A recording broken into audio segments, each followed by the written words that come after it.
सुधारने से जरूरत नहीं है। मेरे ऊपर जो आरोपित किया हुआ है, अगर ये नहीं करते हैं तो कौन बचेगा? मैं ही तो बच जाऊंगा। तो इसलिए मेरे ऊपर जो अलग अलग है, जागृत अवस्था में, सपना अवस्था में, सुसुप्ति अवस्था में जो विश्व है, तेजस है, प्राज्ञ है, अगर मैं मैं विश्व नहीं हूँ, मैं तेजस नहीं हूँ, मैं प्राज्ञ नहीं हूँ, इसी प्रकार बचेगा क्या? नहीं बचूंगा। क्या मैं अपने आप को दूर भगा सकता हूँ, निषेध कर सकता हूँ? इसलिए ये रहेगा। इसलिए ये जो आत्मा का है, तुरीय का जो ज्ञान है, निषेधात्मक रूप में होता है। इसके लिए कोई विधेयात्मक परिभाषा इसकी नहीं दिया जा सकता है। तो इसके लिए दूसरा उदाहरण भी देते हैं कि कहते हैं दो चीज की आवश्यकता नहीं है। यदि एक से प्रमाणित हो जाता है, दो की बोलने की जरूरत ही नहीं है।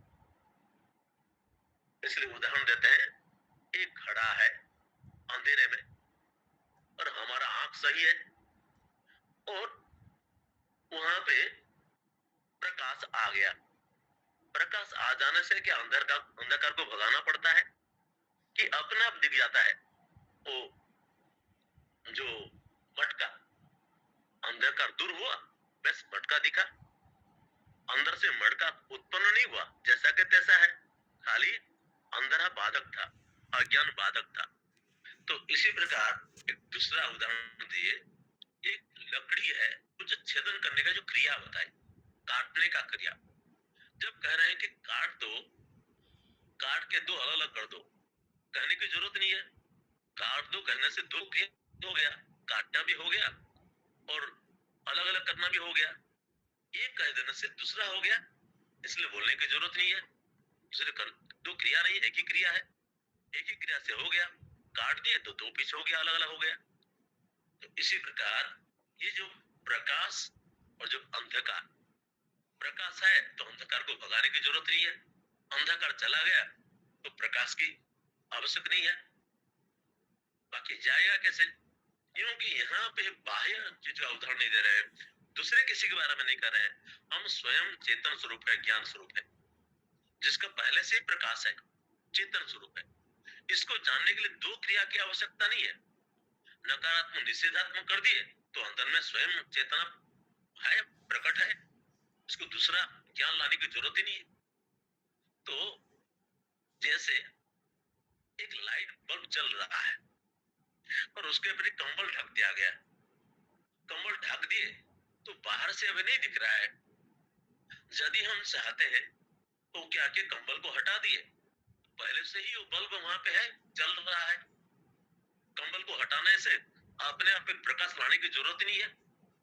ठीक इसी प्रकार ये जो हमारे अज्ञान से, जो सुसुप्ति अवस्था में जो अज्ञान था, इसी का जो फिर कार्य के रूप में जागृत और सपना है, अगर हम इसको हटा दिए, जागृत स्वप्न सुसुप्ति का जो कंबल उड़े हुए थे, अगर इसको हटा दिए और एक एक करके, एक हटा दिए, दूसरे हटा दिए, तीसरा हटा दिए, तीन उड़े हुए थे, अगर इसको हटा दिए तो अपने आप इसको प्रकाशित करने की जरूरत नहीं है, क्योंकि आत्मा स्वयं प्रकाश स्वरूप है। इसलिए तुरीय जो तत्व है, आत्मा है, इसको प्रकाशित नहीं करते हैं, निषेधात्मक रूप में कर देते हैं, हटा देते हैं, ये स्वयं प्रकट हो जाता है।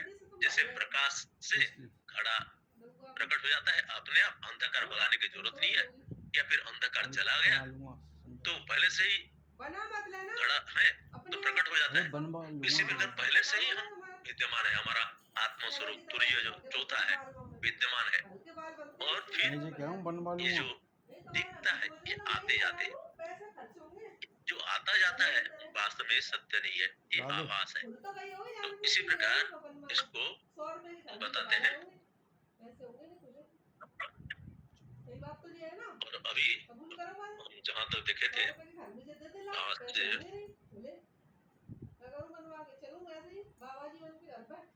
देखे थे यहाँ पे तस्मात् प्रतिषेध विज्ञान प्रमाण व्यापार समकाल एव आत्मने अध्यारोपित अंतः प्रज्ञत्वादि अनर्थ निवृत्ति ये सिद्धम।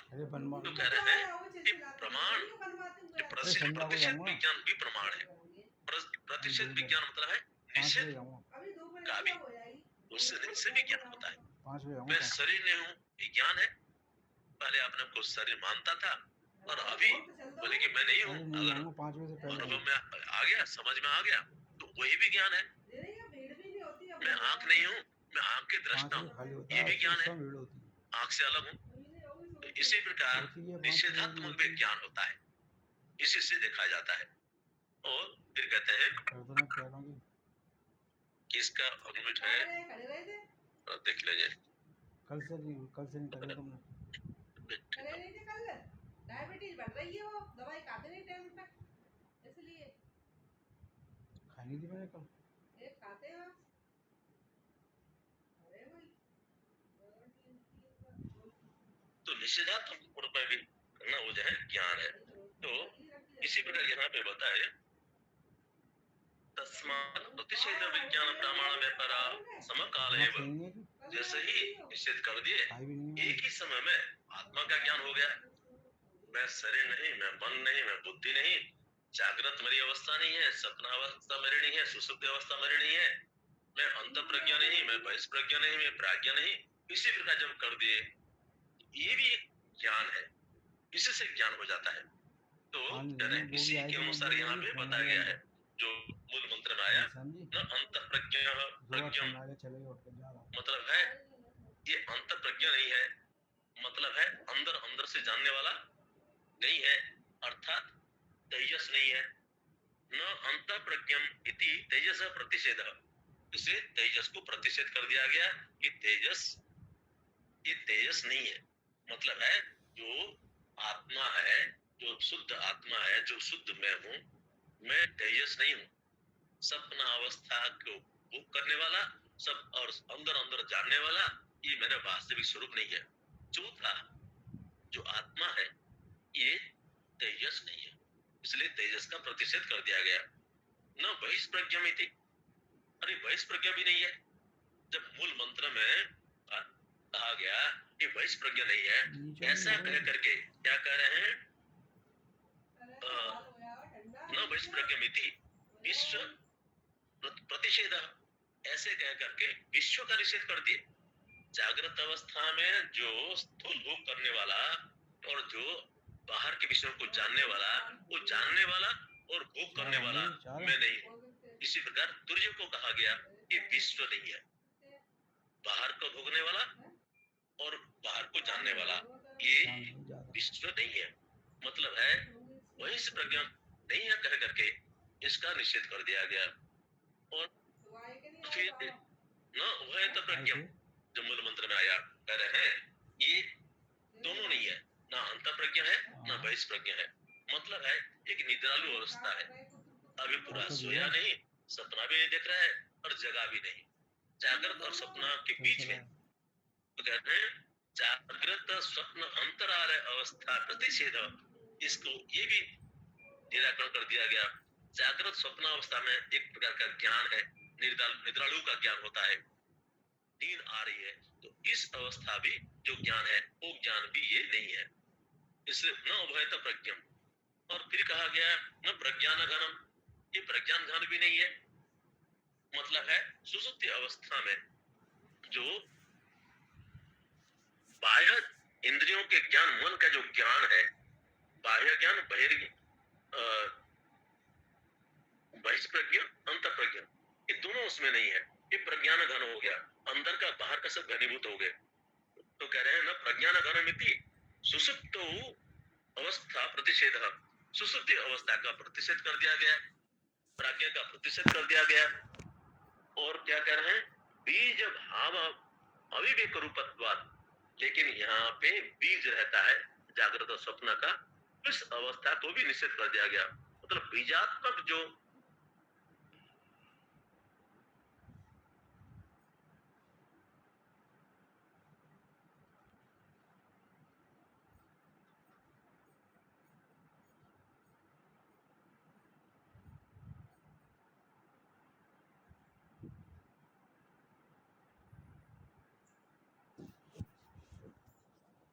सभी चीज को एक साथ जान लेना, मतलब है अलौकिक ज्ञान रखना।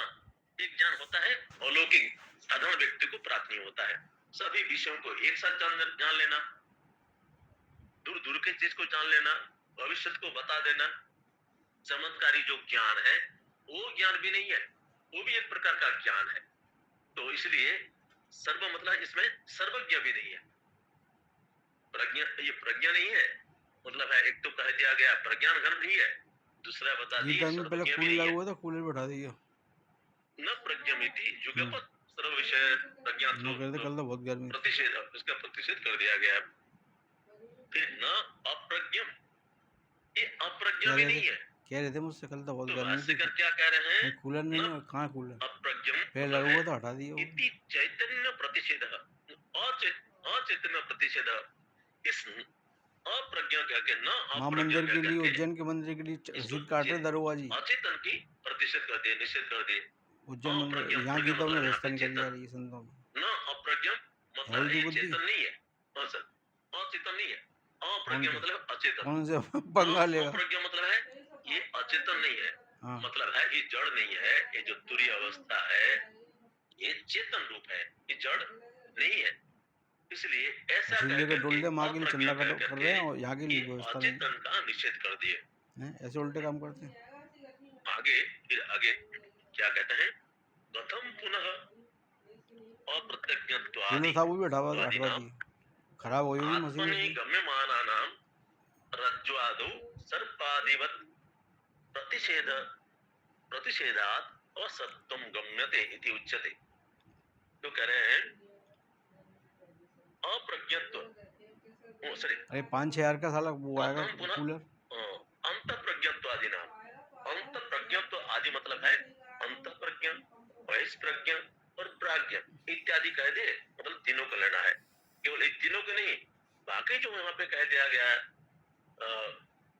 अप्रज्ञा, अंत प्रज्ञा, बहिष्प्रज्ञा, फिर उभयत प्रज्ञा, प्रज्ञान घन, इसी प्रकार जो कह दिया गया ये जितने सारे हैं ये सब यदि से तो ज्ञान नहीं होता है,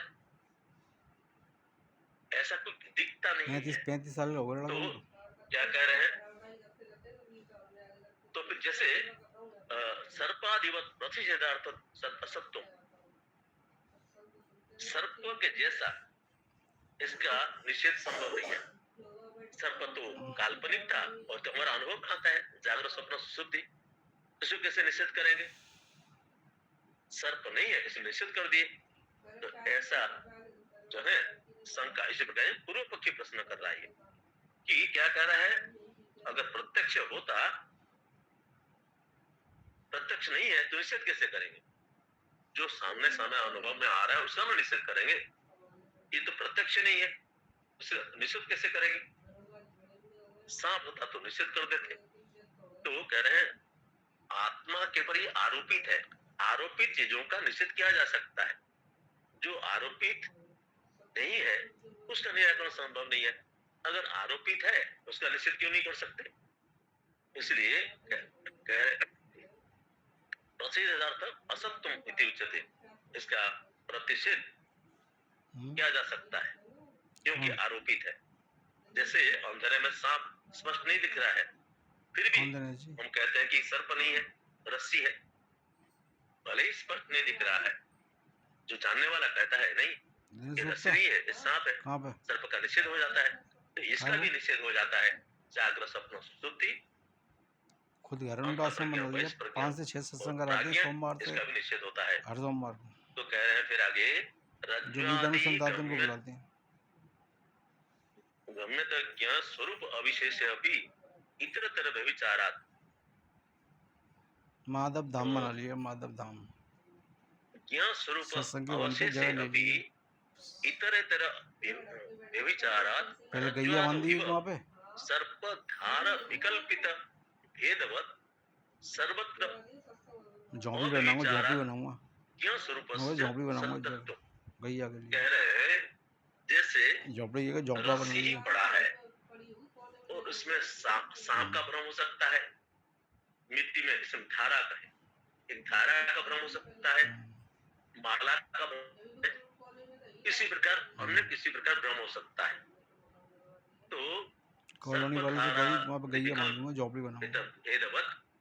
सर्वत्र अव्यभिचारात ज्ञान स्वरूपस्य, लेकिन रस्सी यहाँ पे अव्यभिचरित है। कभी आप कोई रस्सी देखता है, कोई सांप देखता है, कोई मिट्टी में फाट देखता है, कोई माला दिखता है, इन सब में तो एक ही है ना, वो रस्सी ही है। रस्सी व्यभिचरित नहीं हो रहा है। उसके ऊपर कौन क्या देखता है, क्या कल्पना करता है, और जो रस्सी जो जिसको दिख रहा है वो जानता है ये सब वास्तव में भ्रम है, आभास है, वो देख नहीं पा रहे हैं। इसी प्रकार ये जो जागृत अवस्था, स्वप्न अवस्था, सुसुप्ति अवस्था में तो क्या कह रहे हैं, ज्ञान स्वरूप अवशेष है, उसमें ज्ञान जो है अवशेष है। अवशेष मतलब है ज्ञान का अभाव नहीं होता। मतलब क्या है, अंत प्रज्ञा, बहिष्प्रज्ञा, फिर उभयत प्रज्ञा, प्रज्ञान घन, ये सब में क्या है, सब में ज्ञान ज्ञान ज्ञान कॉमन है। अंत प्रज्ञा में अंत और बहिर का भेद है, लेकिन ज्ञान में भेद नहीं है। प्रज्ञान घन में ज्ञान है वहां पे भी। इसी प्रकार उभयत प्रज्ञा में भी ज्ञान है। अप्रज्ञा कहते हैं वहां पे भी ज्ञान है, प्रज्ञा भी कहते हैं वहां पे भी ज्ञान है। तो ज्ञान ज्ञान ज्ञान ज्ञान क्या है, सब में समान है। ये व्यभिचार नहीं होता है। व्यभिचार मतलब है बदलता नहीं है। बाकी सब बदलते रहते हैं और ज्ञान बदलता नहीं है। इसलिए कह रहे हैं ज्ञान स्वरूप अवशेष अभी इतरे व्यभिचार, बाकी सब जहां बदलते रहते हैं। जैसे रस्सी में सांप, माला, मिट्टी में फाट, इसी प्रकार देखते रहते हैं। इसी प्रकार ये जो मैं हूँ, जो ज्ञान स्वरूप में हूँ, ये बदलता नहीं है। जागृत आता है, सपना आता है, सुसुप्ति आती है, मैं बदलता नहीं, मेरा ज्ञान नहीं बदलता है। इसी प्रकार विश्व, तेजस, प्राज्ञा, ये आते हैं जाते हैं, और तीनों अवस्था को जानने वाला मैं हूँ। मैं बदलता नहीं, तीनों में मैं रहता हूँ, समान रूप में रहता हूँ। जागृत में भी मैं हूँ, सपना में भी मैं हूँ, सुसुप्ति भी मैं हूँ।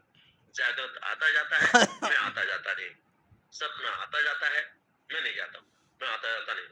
सुसुप्ति अवस्था आती है जाती है, मैं आता जाता नहीं। इसी प्रकार जो ज्ञान स्वरूप है, जो चेतन स्वरूप में हूँ, जो आत्मा है, ये तुरीय है, ये आता जाता नहीं है। इसका व्यभिचार नहीं होता है। व्यभिचार होता है अवस्था का, व्यभिचार होता है विश्व, तेजस, प्राज्ञा का होता है, स्थूल सूक्ष्म कारण का होता है। लेकिन मैं हरदम समान रहता हूँ, इसलिए मैं व्यभिचार नहीं होता हूँ, मैं बदलता नहीं हूँ, मैं एक ही हूँ। तो कह रहे हैं ज्ञान स्वरूप अवशेष से अब इतरे अव्यभिचारात् रज्ज्वादो सर्पधारादि विकल्पित भेदवत् सर्वत्र अव्यभिचारात् ज्ञान स्वरूपस्य सत्यत्वम्। इसलिए जो ज्ञान स्वरूप है ये सत्य है। सुसुप्ते व्यभिचारिति इति चेत न, तो पूर्वपक्ष कह रहा है ये तो सुसुप्ति में तो व्यभिचार हो ही जाता है, क्योंकि सुसुप्ति अवस्था मुझे पता ही नहीं चलता है। इसलिए सुसुप्ति अवस्था में कैसे कह रहे हैं कि व्यभिचारी नहीं होता है, तो मुझे ज्ञान नहीं रहता है मेरा। जागृत अवस्था में ज्ञान रहता है, स्वप्न अवस्था में ज्ञान रहता है, सुसुप्ति अवस्था में तो नहीं होता है। इसलिए सुसुप्ति अवस्था में कैसे व्यभिचार नहीं होता है कह रहे हैं, तो कह रहे हैं नहीं, सुसुप्ति अवस्था में भी मैं रहता हूं। तो क्या कह रहे हैं, सुसुप्तस्य अनुभूयमानत्वात्। अरे सुसुप्ति का अनुभव होता है ना, किसको अनुभव होता है? अगर तुम नहीं होते तो तुमको अनुभव थोड़ी होता। अनुभव करने वाला वहां होता है, इसका अभाव नहीं होता है। इसलिए नींद में भले ही कुछ नहीं पता लगता है, लेकिन मेरा अभाव नहीं होता है, वहां चौथा रहता है। इसलिए जो तीन है, ये तीनों में चौथा रहता है। ये चौथा कुछ अलग नहीं है, ये जागृत में भी रहता है, सपना में भी रहता है, सुसुप्ति में भी रहता है, और तीनों से अलग नहीं है, तीनों से अलग भी है और तीनों में कॉमन है। इसलिए ये जो है सुसुप्तस्य अनुभूयमानत्वात्, क्योंकि सुसुप्ति का अनुभव होता है। और इससे पता चलता है जागने के बाद मैं सो गया था, मुझे कुछ पता नहीं चला, मुझे सुख का अनुभव हुआ, ऐसा अनुभव होता है।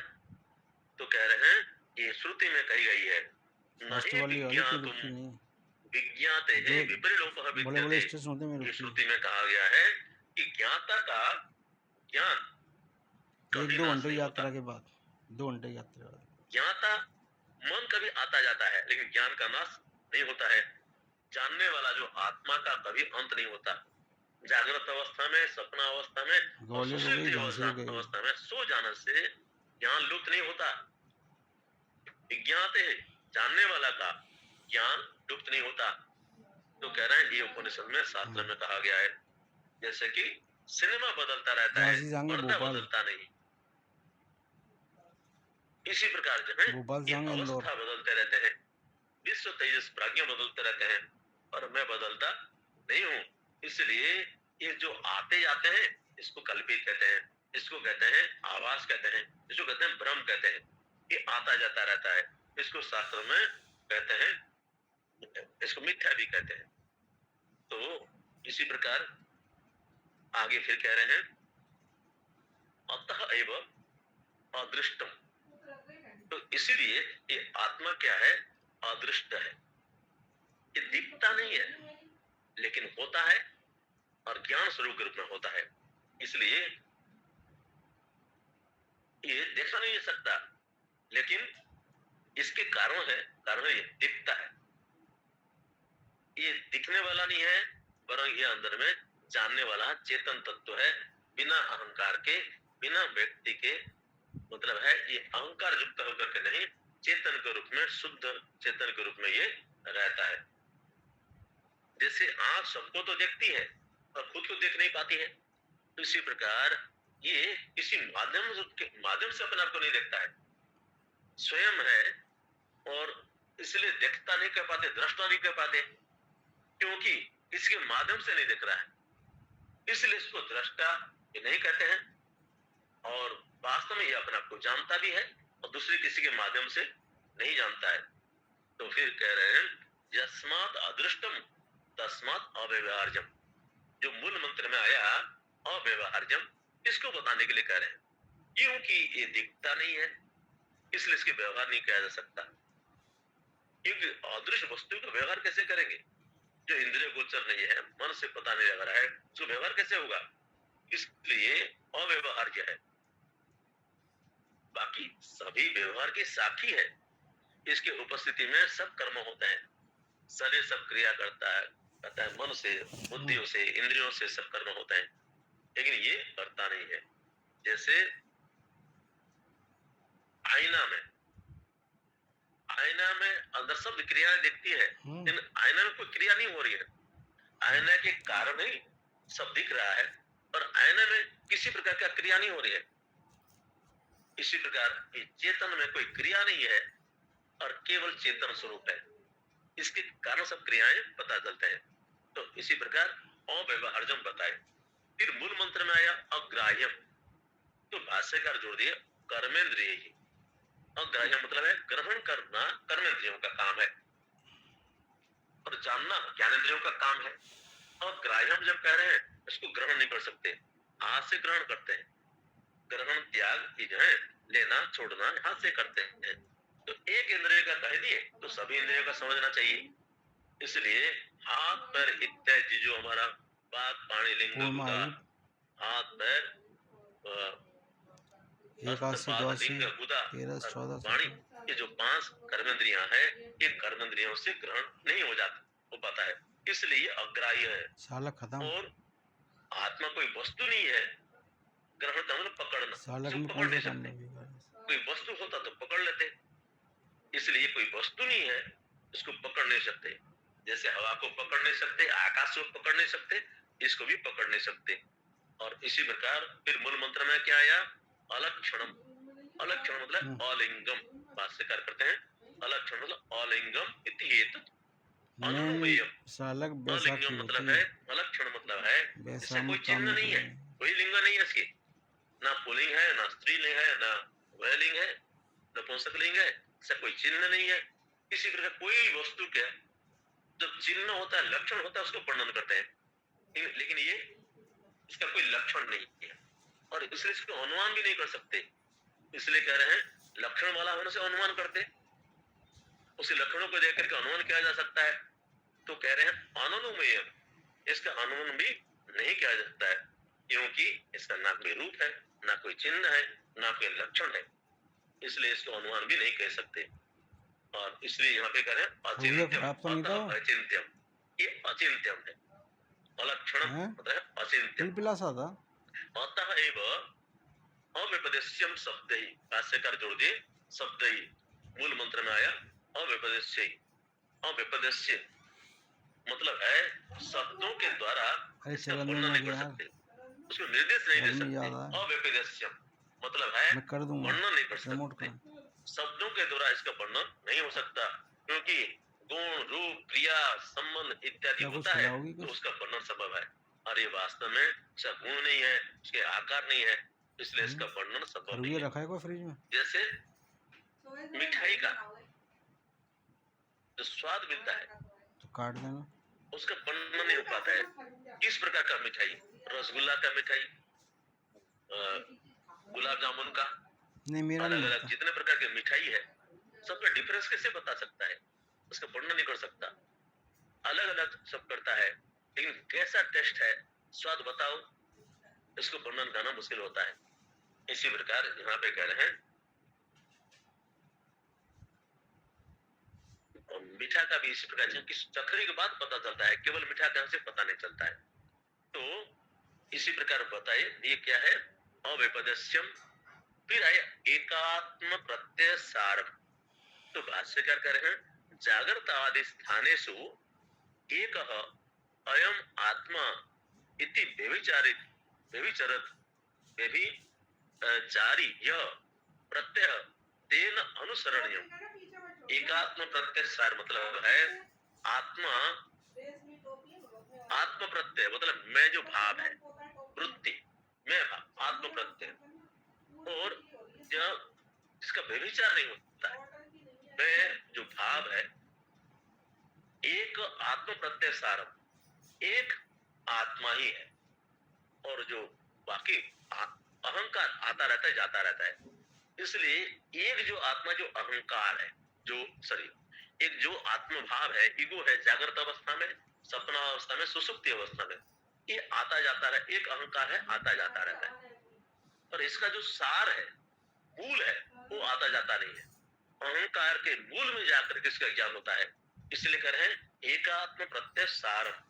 एक आत्मा के प्रत्यय का जो सार है, उसका जो मूल है, मतलब है अहंकार का खोज करते हुए जाएंगे तो अंततः अहंकार में अहम मिलेगा। इसलिए अहंकार का सार क्या है, अहम भाव का सार क्या है, अहम है। इसलिए एकात्म प्रत्यय सारम। इसी प्रकार कह रहे हैं फिर जागृत आदि स्थानेषु एक, सभी अवस्था में एक, अयम आत्मा इति अव्यभिचारी, जागृत स्वप्न सुसुप्ति में एक अव्यभिचारी आत्मा है जो मैं हूं। व्यभिचार जो है ये अहंकार कहता है जो मैं है। इसलिए एकात्म प्रत्यय सार मतलब है कि जिसमें अव्यभिचार नहीं होता है, इसलिए इस आत्मा को एकात्म प्रत्यय सार कहते हैं। आगे फिर देखेंगे इसको। ओम सर्वे भवन्तु सुखिनः, सर्वे सन्तु निरामयाः, सर्वे भद्राणि पश्यन्तु, मा कश्चित् दुःखभाग् भवेत्। असतो मा सद्गमय, तमसो मा ज्योतिर्गमय, मृत्युर्मा मृतङ्गमय। ओम पूर्णमदः पूर्णमिदं पूर्णात् पूर्णमुदच्यते, पूर्णस्य पूर्णमादाय पूर्णमेवावशिष्यते। ओम शान्तिः शान्तिः शान्तिः। हरिः ओम। श्री गुरुभ्यो नमः। हरिः ओम। गायत्री जी शांति पाठ करेगी। गायत्री जी स्वामी जी, मेरे पास वो है नहीं, आज मैं निकलवा रही हूँ जो जो आप लोग पाठ करते हैं।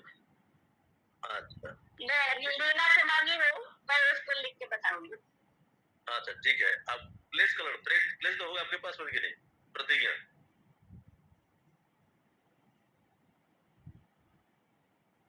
ठीक है। नीता जी आप जरा शांति पाठ करो। नीता करती हूँ स्वामी जी, कर रही। हाँ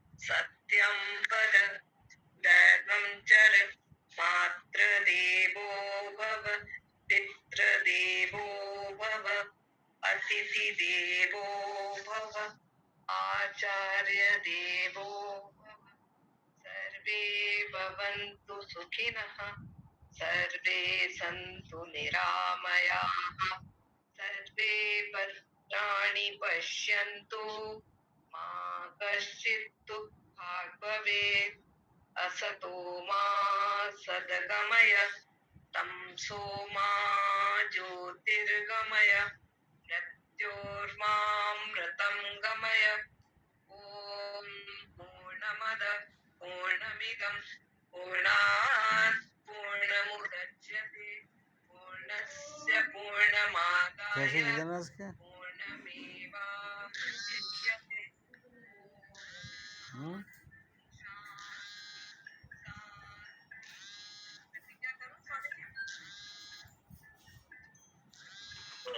आगे राजा अम्मा गीता पाठ करो।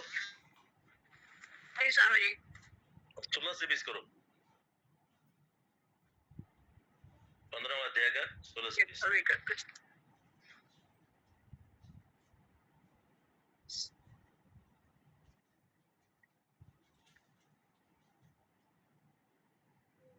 आगे प्रतिज्ञा सुषमा जी करेगी।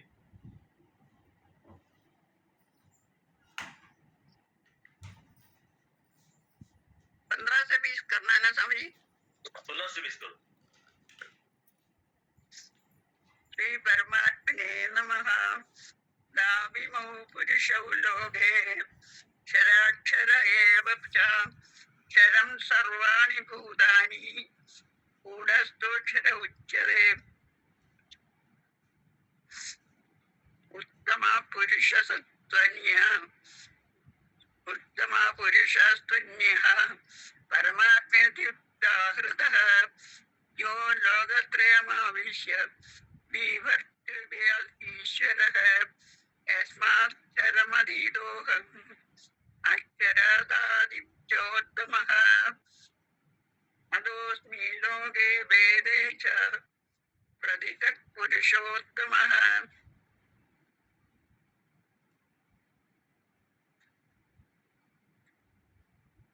यो मामेवं समूढः जानाति पुरुषोत्तमं सा सर्वविद् भजन्ति मां सर्वभावेन भारत इति गुह्यतमं शास्त्रम् इदमुक्तं मया नघ एतद् बुद्ध्वा बुद्धिमान् स्वात् कृतकृत्यश्च भारत। ॐ तत्सत् इति श्रीमद्भगवद्गीतासु उपनिषत्सु ब्रह्म विद्यायां योगशास्त्रे श्रीकृष्णार्जुन संवादे पुरुषोत्तम योग नाम 15ोऽध्यायः। हरि ओम स्वामी। हरि ओम। ये अनुपमा अनु जी प्रतिज्ञा करिए। अनु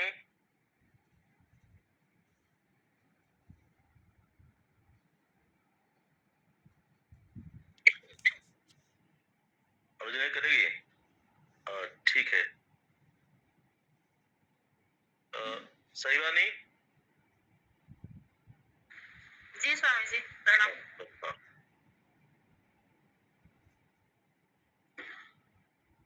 जिन्मा मिशन प्रतिज्ञा। हमारी स्थिति है एक परिवार के समान, प्रेम और सम्मान से परस्पर आबद्ध। हम सेवारत है एक सेना के समान, साहसी और अनुशासित, कटिबद्ध है संघर्ष करने को निम्न वृत्तियों और छोटे आदर्शों के विरुद्ध, जिनका जाल है हमारे अंदर और बाहर सर्वत्र।